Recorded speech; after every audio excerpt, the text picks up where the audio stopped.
یا رسول اللہ یا رسول اللہ یا حبیب اللہ یا حبیب اللہ یا رسول اللہ یا رسول اللہ یا حبیب اللہ.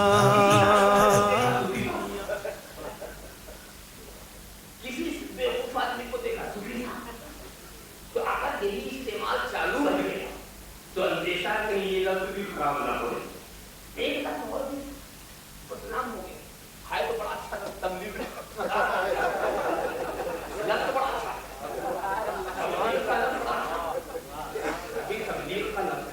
تبلیغ کے معنی جانتے ہیں؟ غیر مسلمین میں اسلام کی دعوت دینا.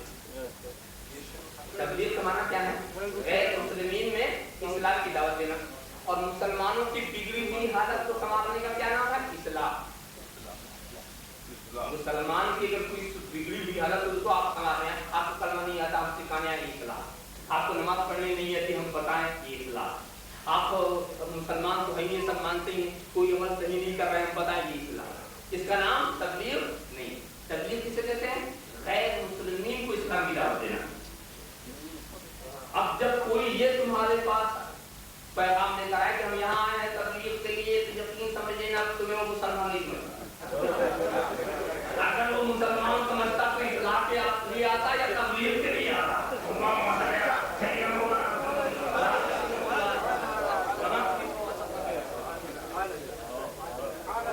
اور واقعی یہ میں اس کو نظام کی حقیقت ہے. وہ تمہیں مسلمان نہیں سمجھتا. کیوں نہیں مسلمان سمجھتا؟ تم قبروں پہ جاتے ہو مشرک, چادر چڑھاتے ہو مشرک, اللہ کے رسول کو وسیلہ بناتے ہو مشرک, استعانت کرتے ہو مشرک, انبیاء اولیاء کے توسل کے قائل ہو مشرک. تو جب ان سب چیزوں کو شرک سمجھ چکے ہیں تو یہ مت سمجھ لینا کہ مسلمان سمجھ کے تمہارے پاس آتے ہیں, بلکہ مشرک سمجھ کر آتے ہیں. اور کلمہ پڑھا کر کے وہ اس چیز سے کریڈٹ حاصل کرتے ہیں کہ ہم نے اتنے کافروں کو مسلمان کیا, ہم نے اتنے کافروں کو مسلمان کیا. اب ان کی تحریک کا ساتھ دینا گویا اپنے کفر کا اقرار کرنا ہے.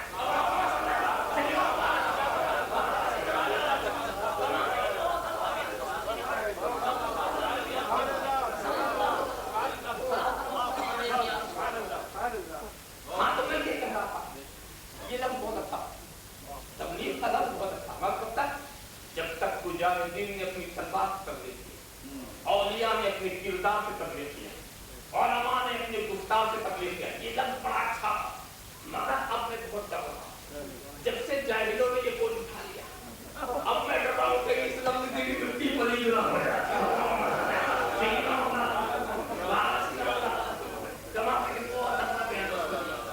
تو لفظوں کا معاملہ ہی کچھ ایسی اس طرح کا ہوتا کہ عرف کے اوپر اس کا دار و مدار ہوا کرتا. اسی لیے جناب تو میں اب علماء اور اولیاء کو نام دے رہا ہوں, اس لیے کہ اولیاء کا لفظ اپنے پورے تقدس کے ساتھ آج استعمال کیا جا رہا ہے. تو علماء نے کیا کیا؟ علماء نے یہ کیا یہ قالب کو سنوار دو, ظاہر کو سنوار دو, اور ظاہر کا اثر دل پہ ڈالا. نمازی بنا دو, روزے دار بنا دو, حاجی بنا دو, صحیح عمل کرنے والا بنا دو, اور اس کا اثر دل پہ ڈالو, دل قبول کرو. اس لیے کہ عالم کا کیا کام ہے؟ اچھی طرح وضو کا طریقہ بتایا, نماز کے ارکان سکھائے, لے جا کے مصلی پہ کھڑا کر دیا اور کہا میں تو سب سمجھا چکا ہوں پڑھ. اب اگر اس نے ملک کا مولانا یہ بات سمجھا چکے مگر دل میں محبت کیسے پیدا, دل میں استغراق کیسے ہو, دل کی میں خشوع خضوع کیسے پیدا ہو؟ میرا کام نہیں, میرا تو جو سب ہو گیا, مصلی تک میں پہنچا دیا, اب کسی نظر والے کی نظر کی ضرورت ہے. اب وہ نظر اگر ڈال دے, توجہ ڈال دے تو ہم تو اسی لیے کہہ رہے ہیں کہ بھئی زیادہ سے زیادہ تو عمل کرتا. علماء نہیں سکھائے, عمل کرتے رہو تو اس کا اثر پڑے گا, پھر دل میں ہو ہی جائے گا. مگر کبھی کبھی اس میں ناکامی ہو جاتی ہے. عمل کرتا رہتا ہے مگر دل اس کا اثر قبول نہیں کرتا.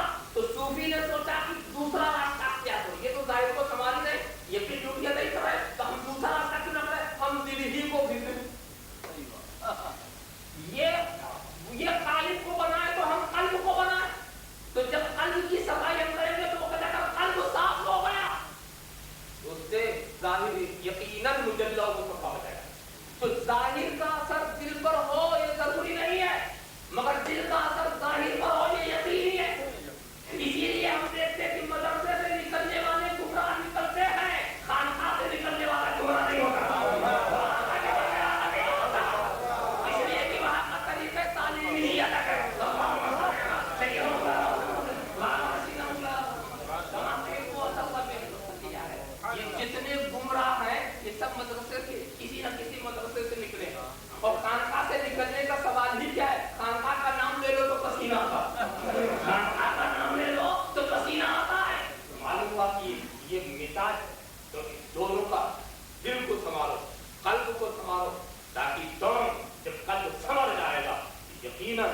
کے اثرات مرتب ہوں گے.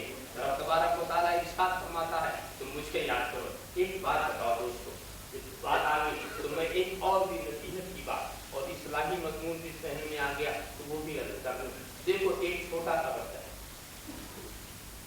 ایک چھوٹا سا, میں دل کی کیفیت بتا رہا ہوں کہ دل کا کیا اثرات ہوتا ہے. ایک چھوٹا سا بچہ جو واقعی اپنے والدین کو کا احترام کرتا ہو, جو اپنے باپ سے ڈرتا, آج کے زمانے میں ہی بولنا پڑتا کہ واقعی ڈرتا, احتیاط سے بولنا آج کے زمانے کے لحاظ سے کہ واقعی ڈرتا, ورنہ اب تو حال دوسرا, اب باپ ہی ڈرتا. پہلے یہ دیکھا جاتا تھا کہ لائق بیٹا کون ہے, اور اب یہ دیکھا جاتا ہے لائق باپ کون ہے. کیوں؟ اس کی وجہ کیا ہے؟ اس کی وجہ یہ ہے کہ ہم جن اسکولوں میں اپنے بچوں کو پڑھاتے ہیں, جن کالجوں میں بھیجتے ہیں, وہاں کی اسکولوں, وہاں کی کرسیوں پر وہ چیز نہیں سکھائی جاتی جو مدرسے کی سکھائی نہیں ہوتی. وہاں یہ نہیں بتایا جاتا کہ ماں باپ کے قدم کے نیچے جنت. اسکولوں کی کرسیوں پہ یہ نہیں بتایا جاتا کہ ماں باپ اگر کھڑے ہو تو بیچ میں جو گنجائش ہے جنت کا دروازہ ہے. اسکولوں میں یہ نہیں بتایا جاتا انت و مالک لابیک, تم تمہارا مال تمہارے باپ کا ہے. اگر کوئی باپ اپنے بیٹے کو قتل کر دے اور اسلامی حکومت ہو اور یہ ثابت ہو جائے کہ قاتل باپ ہے, تم سے قصاص نہیں ہے. انت و مالک لابیک, تم تمہارا مال تمہارے باپ کا ہے.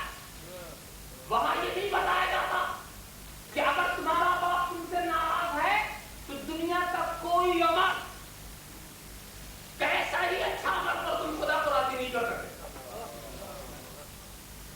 ذرا سا سوچو. مگر بھی میں جو کچھ عرض کر رہا ہوں اس کا الٹا مطلب مت لیجیے گا. میں نے بھی کہا کہ ماں باپ کے پیروں کے نیچے جنت ہے تو آپ جائیں ماں باپ کو ٹانگ دیں اور نیچے سے آئیں پیروں کے نیچے جنت.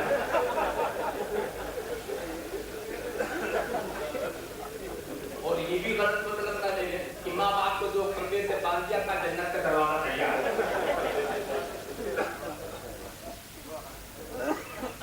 ماں باپ اگر تمہارے اوپر ظلم بھی کرے تو ان کا جواب دینا تو کیا کرنا, لا تقل لهما اف, اف تک نہیں کرنا. ان کے ظلم کو قضاء الہی بیٹھے تھے سر گر گیا, بیٹھے تھے بجلی گر گئی, مگر اف تک مت کرو. اور حد کی بات عرض کر دوں کہ اگر تم نے اپنی ماں کے قدم کو چوم لیا تو جنت کی چوکھٹ چومنے کا ثواب ملے. گویا تم نے جنت کی چوکھٹ چوم لی, کعبے کی دہلیز تم نے چوم لی. ایک مسئلہ آ گیا کہ کسی نے قسم کھائی کہ ہم کعبے کی چوکھٹ چومیں گے, اور اتفاق سے نہیں جا سکتا تو کیا کر, یا کوئی قسم کھا لے خدا کے قسم ہم کعبے کی چوکھٹ چومیں گے, اب نہیں جا سکتا تو کیا کریں. تو علماء نے کہا ماں کا قدم چوم لے قسم پوری, ماں کا قدم چوم لے قسم پوری. اور اگر ماں نہ ہو باحیات وفات یافتہ ہوگی تو کیا, کب مزار کا پائٹی چوم لے, مزار کا پائٹی چوم لے. اور مزار کا پائٹی وہی تو چومے گا نا جو بار بار جاتا ہو, دیکھ ریکھ کرتا ہو وہاں کچھ پر, اور جو ایک مرتبہ دفن کر کے نیت سے پڑھا کہ اب قیامت میں بھی رہے گی, تو پھر وہ کیا سمجھے گا کہ باپ کی ڈر ہے ماں کی ڈر ہے, اس کو کیا پتا چلے گا. لہذا آپ کیا کرو تو ماں باپ کی نسبتوں کو کیسے تم سمجھ سکتے ہو. آؤ بایزید بستانی سے, حضرت بایزید بستانی نے کیا کہا کہ میں نے بڑی ریاستیں بڑے مجاہدے کیے تھے, مگر جس مقام کی مجھے تلاش تھی وہاں میں اپنی ماں کی خدمت سے پہنچا. یاد رکھو حضرت اویس قرنی یمن میں تھے کہ نہیں تھے, سرکار کی زیارت کی نہیں کی, ماں کی خدمت کر رہے تھے. میں پھر ٹھہر جاتا ہوں اس مقام پر پہنچ کر, ماں کی خدمت نہیں چھوڑی, رسول کی زیارت چھوڑ دی. رسول کی زیارت کرتے تو صحابی ہوتے کہ نہ ہوتے, صحابیت کا درجہ چھوڑ دیا.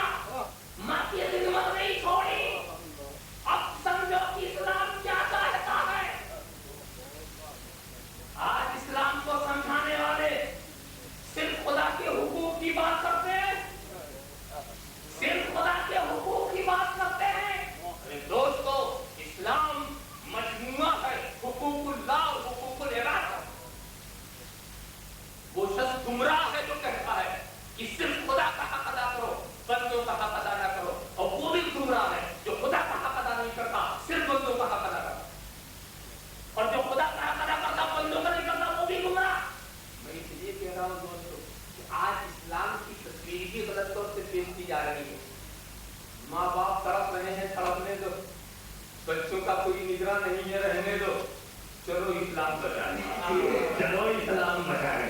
ذرا صاحب خیال کرتے چلے جب اسلام بچانے کے لیے کیا کیا نقشے نکالے, وہ کون سا تم اسلام بچا رہے ہو. اگر تم وہ اسلام بچا رہے ہو جو محمد عربی لائے تھے, تو وہ بسم اللہ کی بے سے شروع ہوتا ہے اور والناس کی سین پہ ختم ہوتا ہے. ہمارے پاس ایسا کوئی اسلام نہیں جو اس کے سبب میں ختم ہو جائے.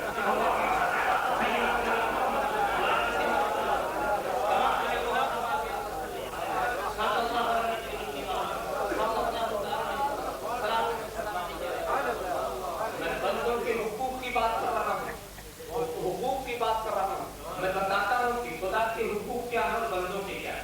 دیکھو, نماز پڑھنا یہ خدا کا حق ہے کہ نہیں؟ نماز پڑھنا, اچھا 5 وقت میں کتنی نماز پڑھتے ہیں؟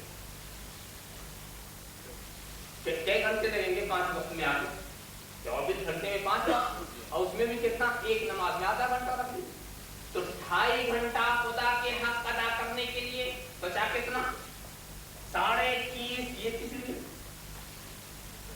2.5 گھنٹے میں تو خدا کا حق ادا ہو گیا, 3.5 گھنٹہ کیا کریں بندوں کا حق ادا کریں.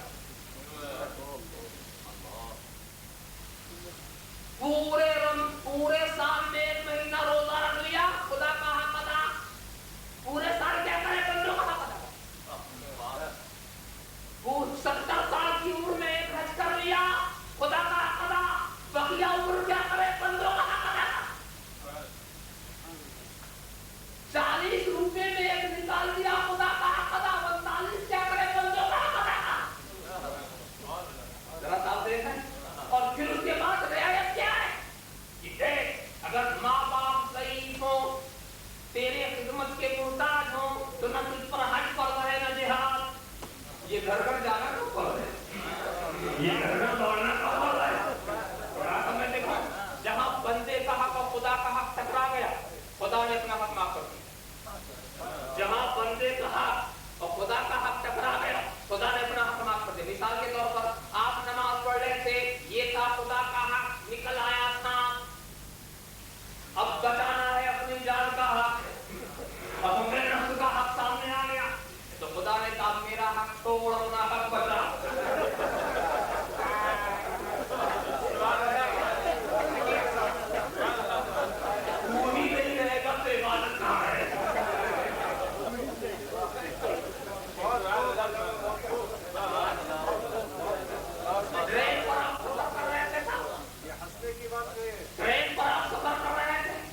نماز کا وقت ہوا, اتر گئے, اتر کے بھی 1 رکعت پڑھی تھی کہ ٹرین نے سیٹی دے دی. اب خدا کا حق ادھر ہے اور تیرا سامان ادھر ہے. خدا کا حق تو ہے پلیٹ فارم کا, اور سامان ہے ٹرین کا. کا نماز توڑ مار میں پڑھے گا, سامان ضائع نہ ہو.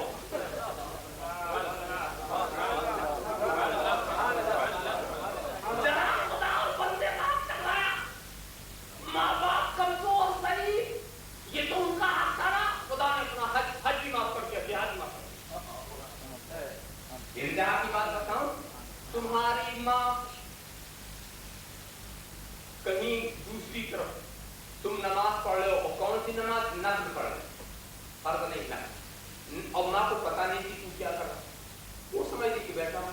تو ماں اگر آواز دے دے, نماز توڑ کے ماں کی بات مان, نماز توڑ ماں کی بات مان, دوڑ جاؤ. بعد میں نماز کو تم دوہرا لینا, شروع کر چکے تھے تو قضا تو کرنا ہی پڑے گا, مگر پہلے ماں کی بات کو مکمل کر لیں, ان کی خدمت کر لیں. آپ دیکھو, جہاں بندوں کا حق ٹکرایا تو خدا نے کیسا معاف کیا.